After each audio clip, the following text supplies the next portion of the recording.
So, Jung and Genshin, how are they connected? As I said in my previous video, this is obviously only a theory and not facts. I can't read the developer's minds and I can only speculate. Unlike my previous video where there was a bunch of direct references, I can't say the same for Jung as they are mostly speculative. Also, there really is a ton of potential connections and references to Jung in Genshin lore, so I'm pretty sure I missed at least some of them. So just for a short historical recap, Carl Gustav Jung was a Swiss psychiatrist and he is the founder of analytical psychology. He used to work closely with Sigmund Freud and also took some inspiration from, for example, Nietzsche's philosophy, which, as I already discussed, is connected to Genshin's lore too. It's also possible that some of these upcoming references are just references to some other mythology or religion, or especially Eastern philosophy, because Jung was exceptionally well educated and knowledgeable in these subjects and thus it's hard to figure out where all of his ideas originated. So, because I already made a video on Nietzsche and his references in Genshin, let's just talk a bit about Nietzsche's influence on Jung's work. Jung never clearly addressed the exact influence Nietzsche had on him, but it was very clear that he did influence him, and a lot. He even stated in one of his notes that he never meant to be released, that Nietzsche's book Das Post Zarathustra left a strong impression on him. I'm saying all of this just so it's clear that whoever has done their research and there is a clear pattern in my eyes, so if you come across any similarities, this is probably the reason why. The first thing I would like to talk about is the collective unconscious and the collective consciousness, which were both subjects of Jung's work, although one much more than the other. The collective unconscious is the unconscious mind and shared mental concepts, which doesn't necessarily mean that we all share one mind or anything like that, but that there are mental concepts, ideas, etc. that all humans have in common, and such concepts can be instincts or archetypes. Jung describes collective consciousness as something that's basically a shared vision of reality, like the thinking of masses. Also, it's important to say that Jung placed great importance to the process of individuation, by which the individual evolves out of undeveloped unconscious all the way to the self, but more on that later. Archetypes are a psychological concept developed by Jung that refers to a universal and inherited idea, image or a pattern of thought and such, that is present in the collective unconscious. Jung doesn't actually concern himself too much with the concept of collective consciousness, but its presence in media is often influenced by his work somehow, some way anyway. So I'll count its presence in Genshin as a reference too, and many of the collective consciousnesses in the game are actually supposed to be created by depositing information and changing people's collective unconscious as well anyway. Let's start with the in-game references now. The most broad one I'm going to discuss is that Jung really emphasized in his work the importance of symbols, stories and analogies, because in his view they can be partially manifestations of the unconscious. Genshin is a game that's basically made from adapting the things that belong to the collective unconscious, meaning things like myths, stories, legends, folk tales and so on. So in Genshin, especially lately, there has been a very big emphasis on analogies and stories, with all the heavy symbolism, the invincible stuff, wiping of memories of people, and the fact that anything mentioned anywhere, especially in stories and books, could very well be true or false at this point, and we know basically nothing.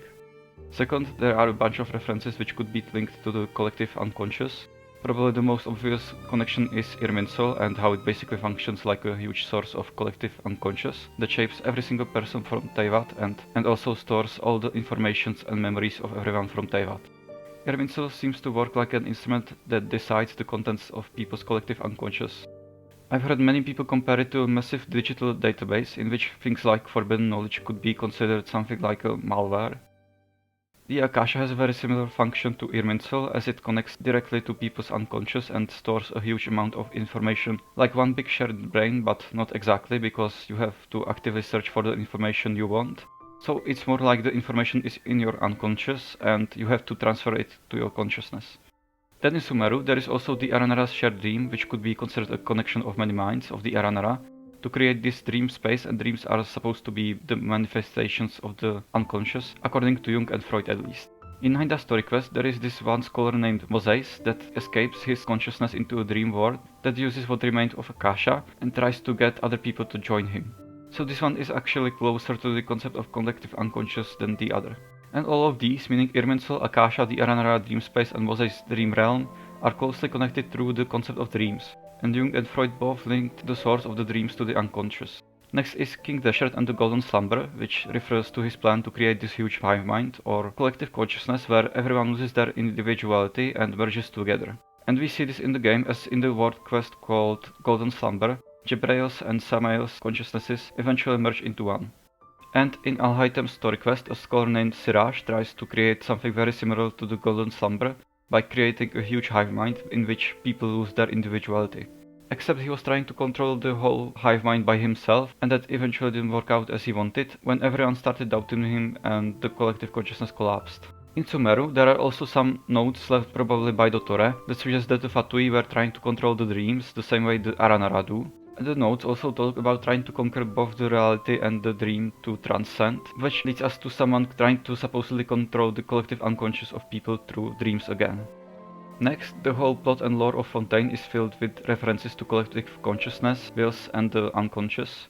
Like for example the whole thing with René and the Narzissenkreuz Ordo, Nuevilette and so on. In the Fontaine Archon quest we learn near the end that the oceans are basically collective consciousnesses that are created by dissolving people from Fontaine in the primordial seawater. We can very clearly see this in the scene where Navia is judged by these oceanids and they try to make her join them as one consciousness. But Melus and Silver try to argue by saying that she still has her own individuality. In his character's story, Nuevilette seems to believe that the only way to get to know himself is through other people from Teyvat, which is basically Jung's concept of how the unconscious works. Because only by knowing other people can we truly get to know ourselves. Then the whole Narzissenkreuz Ordo quest is basically themed about identity and what it really means. René talked about the separation of the self to the collective consciousness, losing his ego and dissolving into a hive mind. Also there is the merging of Marianne and Laris's ego into one personality. It's interesting that Caterpillar also experienced something similar to what Jung described in his Symbolism of Death, because what happened to Caterpillar was that back when he was Carter, he died and then he was reborn as someone else. Which is exactly what caterpillars do in nature. They go through rebirth to evolve. Jung talks about this as he thinks that death, mainly in our dreams, often symbolizes something more like a metamorphosis. Many René's lines are also inspired by Eastern philosophy that Jung was a huge fan of. Coincidence? Maybe, but this whole video could just be a coincidence, so I digress. There is also another influence I almost forgot to mention that was during the second Golden Apple Archipelago in version 2.8. The character storylines end especially with Fischl who confronted her persona and her shadow. And it's said that the greater the persona, the greater the shadow. Next, let's move to archetypes and the references I can find there. First, the archetype of the Tree of Life could be an inspiration for Irminsul,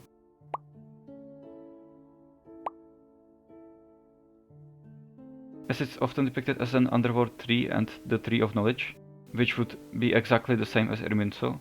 Then there is the question if the Harbingers represent some archetypes, like for example Tartaglia representing the hero archetype, Piero being the wise old man, Signora being the maiden, and Arlecchino representing the persona, because she is often described as two-faced. Also I noticed that in Sumeru, which is coincidentally where a lot of these references to Jung come from, there could be a lot of his archetypes present in the important figures of Sumeru's history. I already spoke about Irminsul representing the archetype of the Tree of Life, then Nurkadevata resembles the archetype of the Great Mother, and King Deshret loosely resembles the Wise Old Man, and I would even suggest that the Forbidden Knowledge resembles the Shadow. Also in Genshin we can often see some depictions of Mandalas, which are these round-shaped symbols that are supposed to materialize from one's unconscious, and Jung used Mandalas on both his patients and himself to explore the unconscious. Here are some examples of that.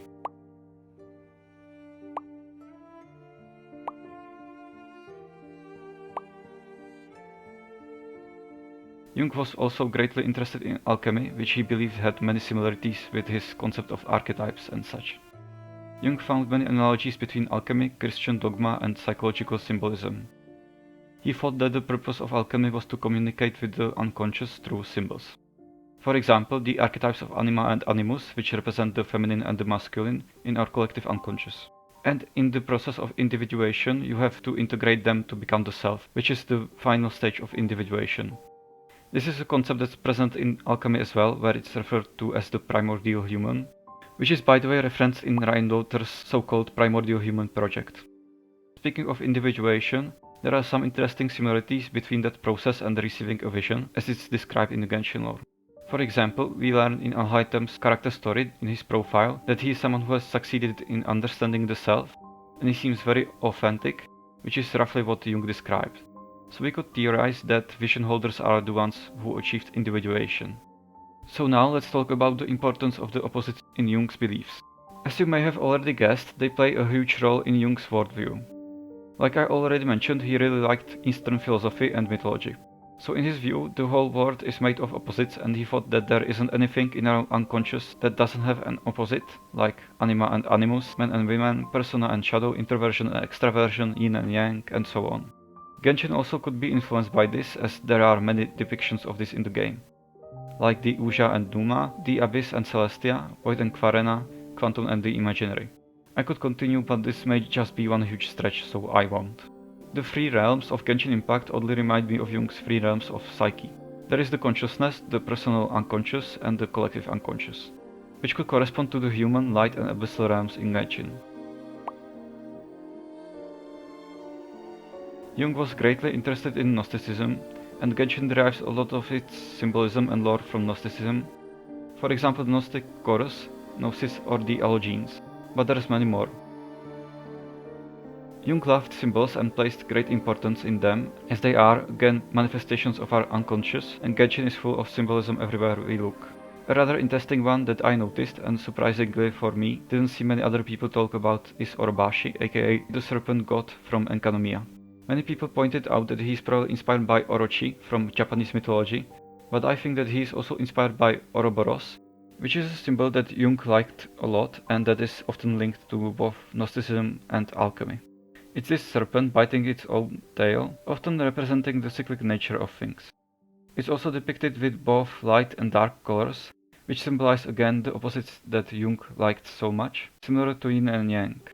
Another symbol that we can, by the way, see basically everywhere in the game is the triquetra, which Jung was also greatly interested in, and here are some examples of triquetra in Genshin.